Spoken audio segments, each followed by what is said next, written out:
저는 아들 2명을 두고 있으며 남편과 함께 사업을 하고 있습니다.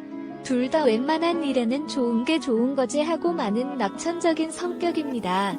화목하고 문제없는 줄로만 알았던 우리 가족이 이런 일을 겪게 될 줄은 상상도 못했습니다. 하지만 이전과 같은 토 나오는 문제가 아니라서 다행입니다. 남편과 결혼할 때는 서로를 잘 알지 못했습니다.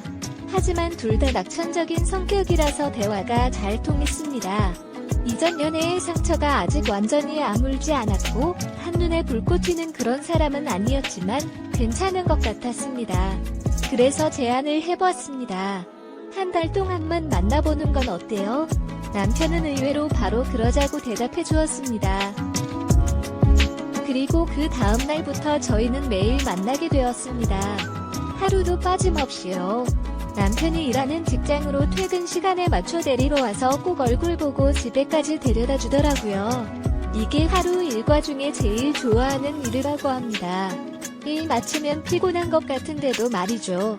그래서 제가 물어봤습니다. 귀찮지 않냐고요?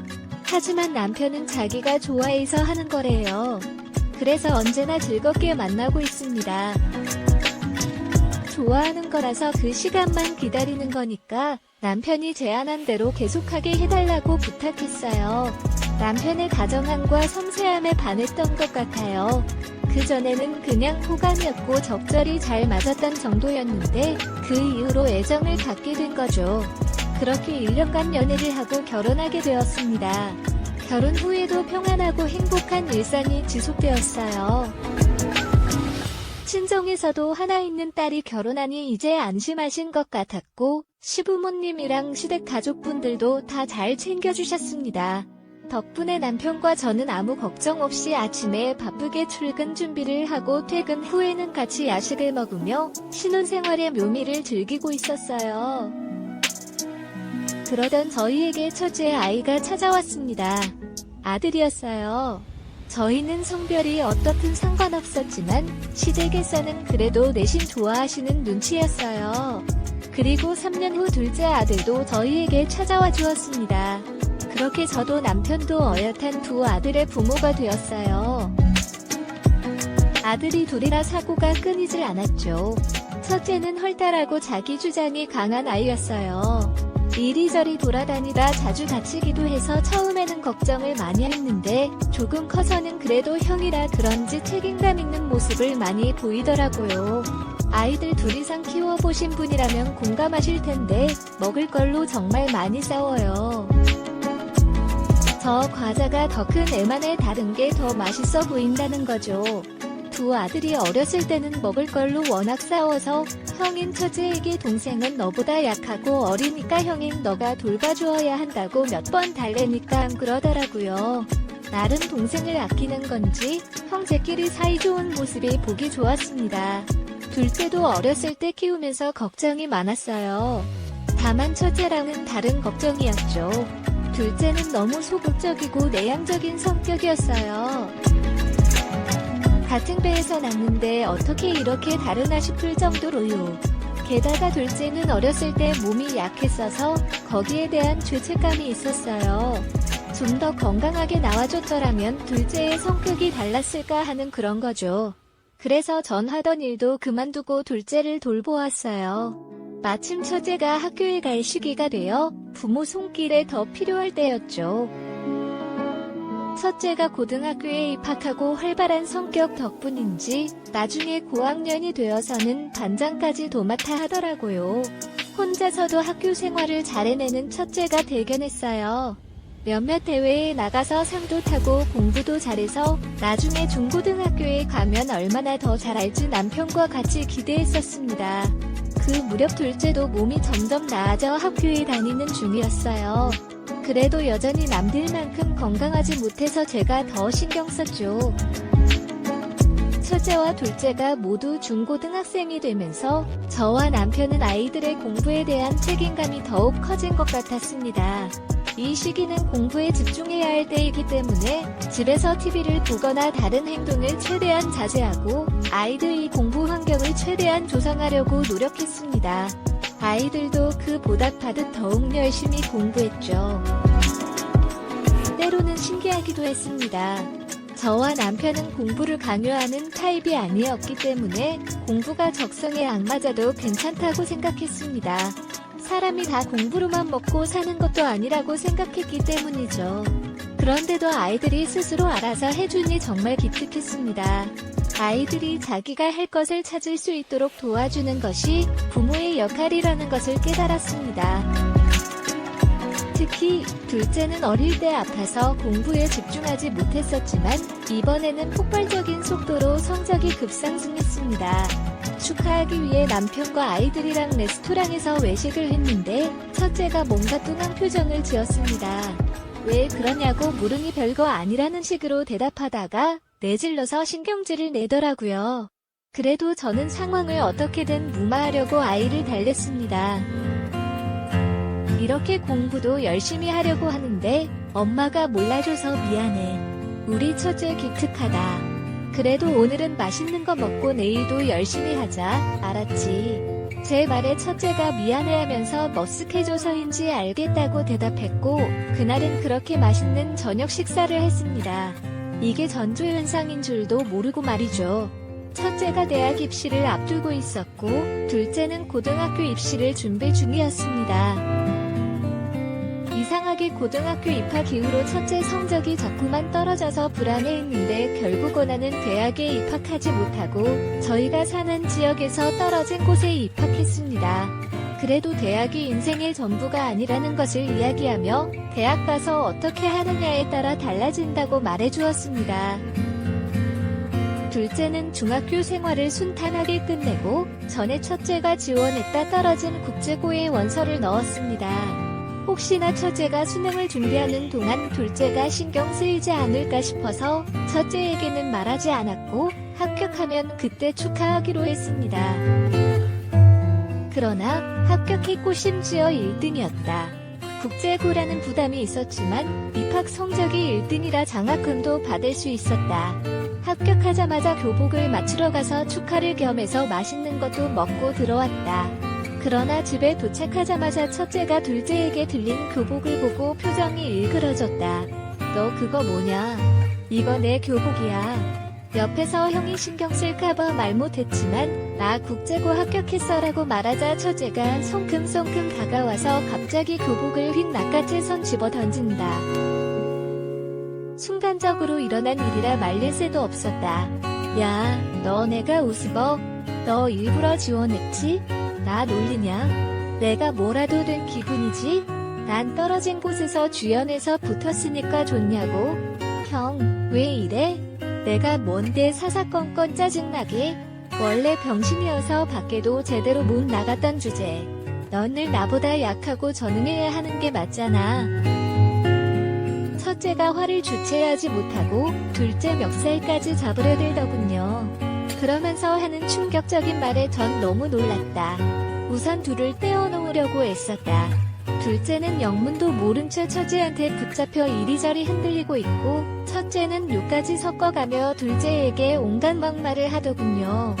겨우겨우 상황을 진정시키고 남편이 퇴근할 때까지 기다렸다가 남편에게 있었던 일을 말해주었다.